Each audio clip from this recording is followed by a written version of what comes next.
গোয়াইনঘাটে মামলা হামলায় জর্জরিত ছাত্রদল নেতা। আওয়ামী লীগ সরকারের আমলে হয়রানিমূলক মামলার কারণে বিএনপি জামাত সহ বিরোধী রাজনৈতিক দলের হাজারো নেতাকর্মী ছিলেন ঘরছাড়া। একজনের নামে শতাধিক মামলা, এমন নেতাকর্মীও অনেক। এসব মিথ্যা মামলার কারণে সরকারি চাকরি হয়নি অনেক মেধাবী শিক্ষার্থীর।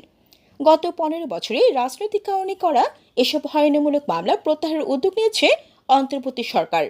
এদিকে গোয়াইনঘাট উপজেলার গোয়াইন গ্রামে সাইফুল আলমের পুত্র ও গোয়াইনঘাট সরকারি কলেজ ছাত্রদলের আহ্বায়ক কমিটির সদস্য জুয়েল রানা প্রায় জর্জরিত একের পর এক মিথ্যা মামলায়। তিনি দুর্দিন এই দলের কল্যাণে কাজ করায় আওয়ামী লীগ সরকার বিরোধী আন্দোলনে সক্রিয় ভূমিকা রাখা, নিপীড়ন নির্যাতনের শিকার, মামলা হামলায় জর্জরিত হলেও পিছু হাঁটেননি তিনি। তবে দলের সুদিনে দলের কিছু সুবিধাভোগী নেতাকর্মী দ্বারা রাজনৈতিক প্রতিহিংসার শিকার হয়ে একের পর এক মিথ্যা মামলায় জর্জরিত হচ্ছেন তিনি।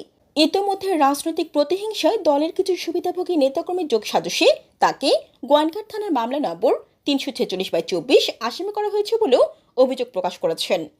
এসব বিষয়ে আওয়ামী সরকার বিরোধী আন্দোলনে সক্রিয় ভূমিকা রাখা, নিপীড়ন নির্যাতনের শিকার, মামলা হামলায় জর্জরিত ছাত্রদল নেতা জুয়েল রানা জানান, 5 আগস্টের পর চাঁদাবাজির সঙ্গে জড়িত ধর্ষণ মামলার আসামি, অছাত্র এবং বিতর্কিত কিছু হাইব্রিডরা আমাকে রাজনৈতিক প্রতিহিংসায় একের পর এক মিথ্যা মামলায় জড়িয়ে হয়রানি করে যাচ্ছে। আমি চাই না কবে তাদের হয়রানি থেকে আমি মুক্তি পাব। আপনারা নিশ্চয়ই অবগত আছেন, বিগত দিনে আমি রাজপথে সক্রিয় ছিলাম, আমি সহ আমাদের এই কমিটির নেতাকর্মীরা। এছাড়াও দলের হাইকমান্ডের নির্দেশনাক্রমে আমি 28 অক্টোবরের পর থেকে আন্দোলন এবং বৈষম্য বিরোধী আন্দোলনে জোরালো ভূমিকা পালন করেছি। এমনকি দলের এমন কোনো মিছিল কিংবা মিটিং বাদ নেই যেখানে আমার উপস্থিতি ছিল না।